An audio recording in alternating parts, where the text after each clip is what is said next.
कार्तिक मास कथा अध्याय 1। हरे कृष्णा दोस्तों, आप सभी को कार्तिक मास की हार्दिक शुभकामनाएं। आज से आप हमारे इस चैनल पर हर दिन नियम से कार्तिक मास की माध्यमिक कथाएं सुनेंगे। और आज की कथा को प्रारंभ करने से पहले मैं आपको कार्तिक मास में की जाने वाली पूजा पाठ और कार्तिक स्नान के बारे में थोड़ी सी जानकारी देना चाहती हूँ। हमारे हिंदू धर्म में कार्तिक मास को बहुत ही पवित्र और शुभ माना जाता है। हिंदू पंचांग के अनुसार कार्तिक का महीना 8वां महीना होता है और इस पूरे महीने में धर्म कर्म जप तप व्रत पूजा पाठ स्नान ध्यान दान आदि करने से कई गुना पुण्य की प्राप्ति होती है। पूरे महीने में ब्रह्म मुहूर्त में उठकर स्नान किया जाता है। संभव हो तो पवित्र नदियों में स्नान करना चाहिए, नहीं तो घर पर भी नहाने के पानी में गंगा जल मिलाकर स्नान किया जा सकता है। कार्तिक महीने में सुबह 4:30 बजे से 5:30 बजे के बीच में उठकर स्नान करना शुभ रहता है। इसी समय आप सूर्य देवता को जल अर्पित कर सकते हैं। पूरे महीने में तुलसी जी की पूजा भी अवश्य करनी चाहिए। जिस घर में कार्तिक के महीने में तुलसी जी की पूजा होती है वहाँ कभी अकाल मृत्यु नहीं होती, वहाँ कभी समस्याएं नहीं आती, आर्थिक तंगी नहीं होती और हर प्रकार की सुख समृद्धि का भंडार वहाँ पर पूरे वर्ष भरा रहता है। कार्तिक के पूरे महीने में भगवान विष्णु और भगवान श्री कृष्ण की पूजा की जाती है। इस पूरे महीने में व्रत दान, तुलसी जी का विवाह, दीप दान और गंगा जी में स्नान करने से कई गुना पुण्य की प्राप्ति होती है। साथ ही इस महीने में किया गया दान कभी व्यर्थ नहीं जाता। इस महीने में किए गए छोटे से छोटे दान से भी कई गुना पुण्य की प्राप्ति होती है। इस महीने में किया गया दान 1000 गुना पुण्यों को प्राप्त कराने वाला होता है। कार्तिक के महीने में ही तारा भोजन किया जाता है, यानी जो लोग उपवास रखते हैं। कुछ लोग ऐसे होते हैं जो पूरे कार्तिक के महीने में एक समय भोजन करते हैं। वे शाम की पूजा करने के बाद तारों की छांव में ही शुद्ध सात्विक भोजन ग्रहण कर लेते हैं। कार्तिक के महीने में किस प्रकार से पूजा करनी चाहिए ये चलिए जान लीजिए। सुबह जल्दी उठकर स्नान आदि से निवृत्त होने के बाद आप तुलसी जी की पूजा करें। तुलसी जी के पौधे में नियमित रूप से जल अर्पित करें। कुछ विशेष दिनों को छोड़कर, जैसे कि रविवार, एकादशी, ग्रहण वाले दिन को छोड़कर आप तुलसी जी के पौधे में जल अर्पित करके दीप दान भी कर सकते हैं। तुलसी जी की परिक्रमा भी अवश्य करनी चाहिए। इसके साथ ही आपको कार्तिक मास महात्म्य का पाठ या फिर श्रवण भी अवश्य करनी चाहिए। पूजा करते समय भगवान विष्णु की पूजा करें। अपने सभी आराध्य देवी देवताओं की भी पूजा करें। धूप दीप जलाएं और एक दीपक आपको अपने घर के मुख्य द्वार पर भी अवश्य जलाना चाहिए। कार्तिक के महीने में जो लोग तारा भोजन करते हैं उन्हें पूरे दिन निराहार रहकर व्रत रखना चाहिए और शाम के समय तारे निकलने के बाद तारों को अर्घ्य देने के बाद ही शुद्ध सात्विक भोजन ग्रहण करना चाहिए। इस पूरे महीने में आप अपने सामर्थ्य के अनुसार ब्राह्मणों को भोजन कराकर उन्हें दान दक्षिणा देकर संतुष्ट कर सकते हैं। और कार्तिक मास के अंतिम दिन यानी कार्तिक पूर्णिमा के दिन व्रत का उद्यापन किया जा सकता है। जो लोग पूरे महीने उपवास नहीं कर सकते हैं वे इस महीने में पड़ने वाले विशेष दिनों में भी उपवास रख सकते हैं। कार्तिक मास की अमावस्या या पूर्णिमा को भी आप उपवास करके अंतिम दिन व्रत का उद्यापन कर सकते हैं। उद्यापन वाले दिन आपको 5-5 की मात्रा में कोई भी सामग्री का दान करना चाहिए, जैसे कि आप 5 घड़े, 5 सुराही, 5 वस्त्र, 5 तरह के फल, 5 तरह के अनाज, इन सब का दान किसी योग्य ब्राह्मण को दे सकते हैं। साथ ही ब्राह्मणी के लिए भी आपको उनको जो भी पहनने की चीज़ें हैं, जैसे साड़ी या सूट या फिर श्रृंगार का सामान, उन्हें देना चाहिए। दान दक्षिणा देकर आप अंतिम दिन व्रत का उद्यापन कर सकते हैं।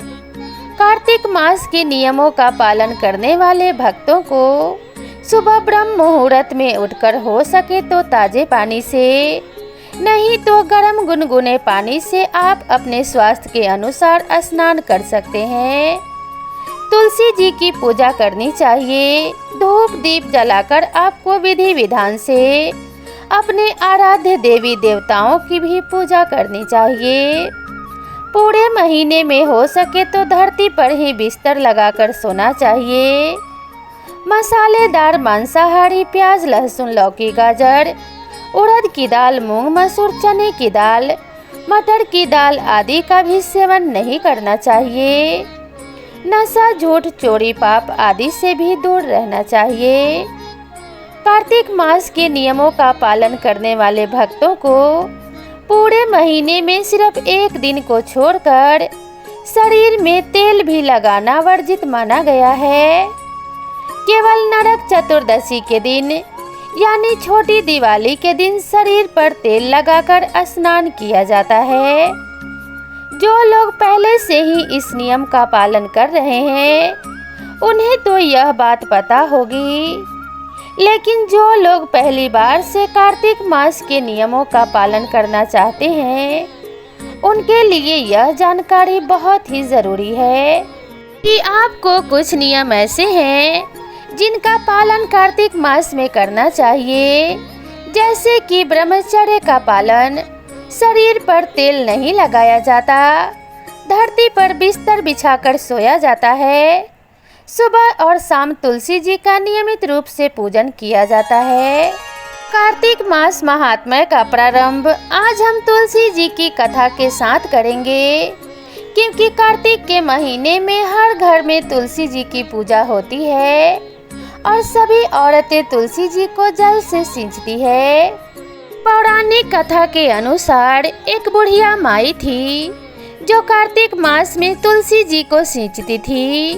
जब वह जाती तो तुलसी माता से कहती कि हे तुलसी माता, सत्य की दाता, मैं तेरा बिरवा सींचती हूँ, मुझे बहू दे, पीले रंग की धोती दे, मीठा ग्रास दे, बैकुंठ में बास दे, अच्छी मृत्यु दे, कंचन का काठ दे, अच्छा राज दे, खाने को दाल भात दे और एकादशी के दिन कान्हा जी का कंधा दे।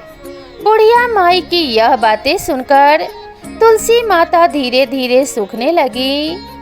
तुलसी माता को इस प्रकार से सूखते देखकर एक दिन भगवान श्री कृष्ण ने उनसे पूछा कि हे तुलसी, तुम प्रतिदिन सूखती क्यों जा रही हो? तो तुलसी माता कहने लगी कि बस मेरे मन की बात पूछो। भगवान ने कहा कि अरे, मैं नहीं पूछूंगा तो कौन पूछेगा? तुलसी माता कहने लगी कि एक बुढ़िया आती है और अपनी बात कहकर चली जाती है, मैं तो उसकी सभी बातें पूरी कर दूंगी, लेकिन कान्हा जी का कंधा कहाँ से लाऊंगी? तुलसी जी की यह बात सुनकर भगवान श्री कृष्ण कहने लगे, वह बुढ़िया मरेगी तो अपने आप ही बुढ़िया माई को कंधा देने मैं आ जाऊंगा। तुम बुढ़िया माई से यह बात कह देना। इसके बाद कुछ दिनों के बाद बुढ़िया माई की मृत्यु हो गई।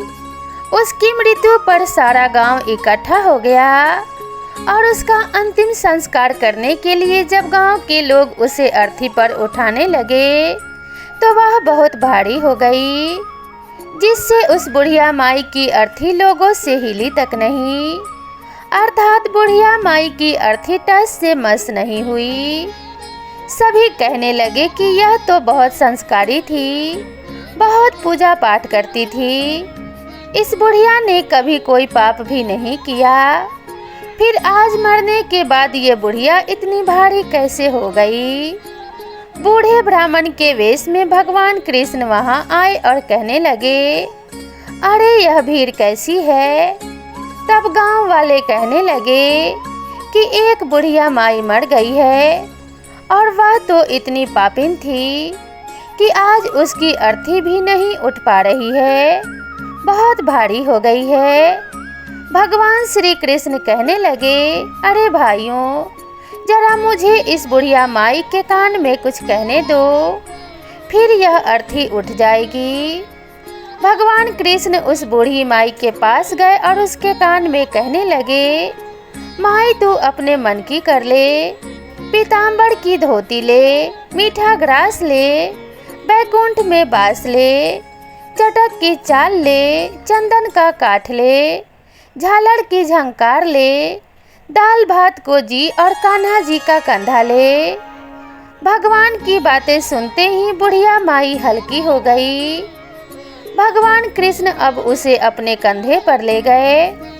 इस प्रकार बूढ़ी माई को मुक्ति मिल गई और वह भगवान के धाम बैकुंठ लोक को चली गई। हे तुलसी माता, जैसे आपने बुढ़िया माई की लाज रखी, वैसे ही इस कथा को कहने, सुनने और हुंकारा भरने वाले सभी भक्तों की लाज रखना। जैसे भगवान श्री कृष्ण ने उसे कंधा दिया, वैसे ही हमें भी कंधा देना। तो प्रेम से बोलिए तुलसी माता की जय, भगवान श्री कृष्ण की जय। अब सुनिए कार्तिक मास महात्म्य का पहला अध्याय। समय धर्म के गुण, रहस्यों, ज्ञान, विज्ञान और शास्त्रों में वर्णित कथाओं पर गहन चर्चा करने के लिए 88,000 ऋषि मुनि नैमिषारण्य तीर्थ में एकत्रित हुए। उनके बीच में महर्षि वेदव्यास जी के सुयोग्य शिष्य श्री महाराज ऐसे सुशोभित हो रहे थे जैसे आकाश में तारों के बीच में चंद्रमा। धर्म के सभी गुण, रहस्यों, 4 वेदों, 6 शास्त्रों और 18 पुराणों के ज्ञाता श्री सूत जी से शौनक आदि 88,000 ऋषि मुनियों ने कहा कि हे मुनि श्रेष्ठ सूत जी, आप कृपया करके हमें कोई ऐसा सरल उपाय बताइए जिससे हमारी इस घोर कलयुग के प्रहार से रक्षा हो सके। समस्त ऋषि मुनियों के मुख से यह बात सुनकर श्री सूत जी बोले, तुम्हारी श्रद्धा और प्रभु भक्ति देखकर हे ऋषियों, मेरा हृदय बहुत प्रसन्न है। इसी से आज मैं तुम्हें कार्तिक महात्म्य की पावन कथा सुनाता हूँ। इन कथाओं को सुनने से इस कलिकाल में मनुष्य के समस्त पाप नष्ट हो जाते हैं और मनुष्य बैकुंठ लोक में चला जाता है। सो अब आप सभी सावधान होकर सुनिए। एक समय सभी जीवों का भला चाहने वाले ब्रह्मा जी के पुत्र श्री नारद मुनि ब्रह्मलोक में पहुंचकर जगत के रचयिता श्री ब्रह्मा जी को नतमस्तक प्रणाम करके विनीत भाव से पूछने लगे, हे जगत पिता, कृपया करके आप हमें कोई ऐसा धर्मोपदेश सुनाने की कृपा करें जो इस कलयुग में सभी पापों को नष्ट करके मोक्ष प्रदान करने वाला हो। नारद जी की श्रद्धा युक्त बात सुनकर श्री ब्रह्मा जी कहने लगे कि हे पुत्र, तुमने संसार के कल्याण के लिए बहुत ही उत्तम बात पूछी है। तुम्हारी भगवान के चरणों में सच्ची श्रद्धा और भक्ति देखकर आज मैं तुम्हें कार्तिक मास का पावन महात्म्य सुनाता हूँ, जिसके पढ़ने और सुनने से मनुष्य के सभी पाप नष्ट हो जाते हैं और वह इस संसार में सुख को भोगकर अंत में बैकुंठ लोक को प्राप्त हो जाता है। यह कार्तिक मास भगवान को अत्यंत प्रिय है। कार्तिक मास में किया हुआ व्रत, दान, नियम, संयम, पूजा पाठ, कथा श्रवण और भगवान के नाम का जप कीर्तन अत्यंत पुण्य प्रदान करने वाला है। कार्तिक मास में भगवान का गुणानुवाद सभी प्रकार से शुभ फलदायक होता है। इस मास में भगवान के प्रति किया गया प्रत्येक धार्मिक कार्य सबसे बढ़कर फल देने वाला होता है। इससे बढ़कर कोई तप और कोई यश नहीं है।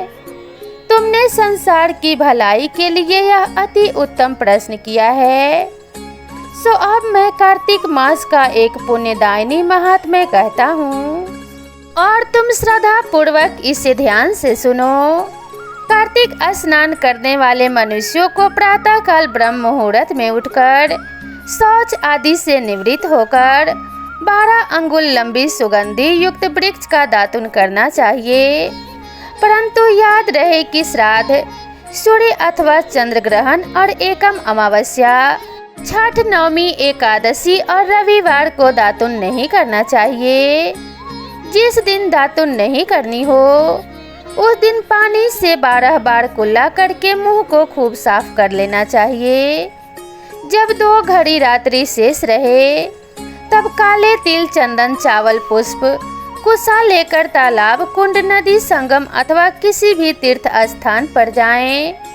वहां हाथ जोड़कर प्रार्थना करें कि हे भगवान, आप और श्री लक्ष्मी को प्रसन्न करने के लिए मैं समस्त कार्तिक मास में स्नान करूंगा अथवा स्नान करूंगी।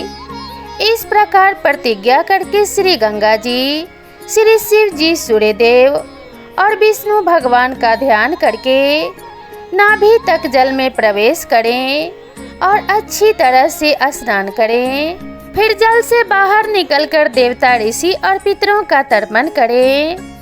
स्नान करके भेड़ बकरी की धूल से बचाना चाहिए और छींक, थूक, कुत्ता, कौवा, ऊंट, उल्लू आदि से भी बचाना चाहिए।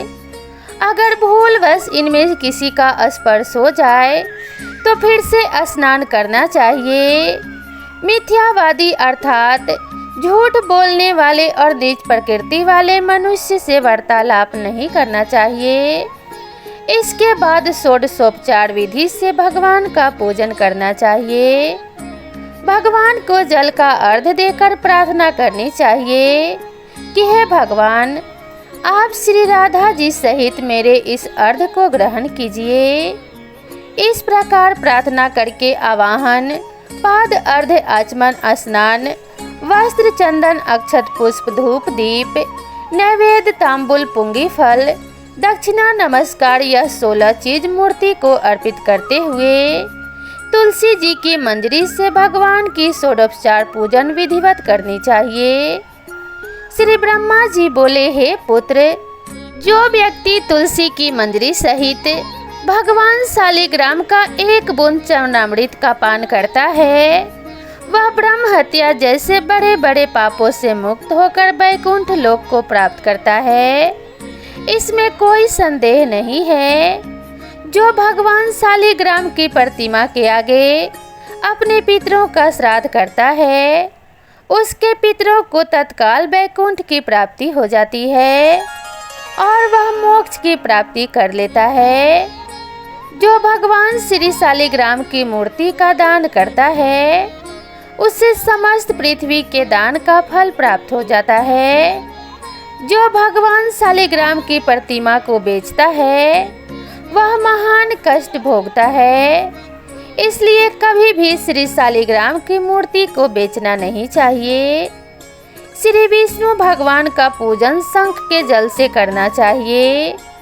श्री शिव जी का पूजन बेलपत्रों से, सूर्य का तुलसी जी से, श्री गणेश जी का पूजन धतूरे के फूलों से, श्री विष्णु जी का पूजन कमल के फूलों से और श्री लक्ष्मी जी का पूजन मालती या फिर चंपा के फूलों से करके प्राणी परम पद को प्राप्त कर लेता है।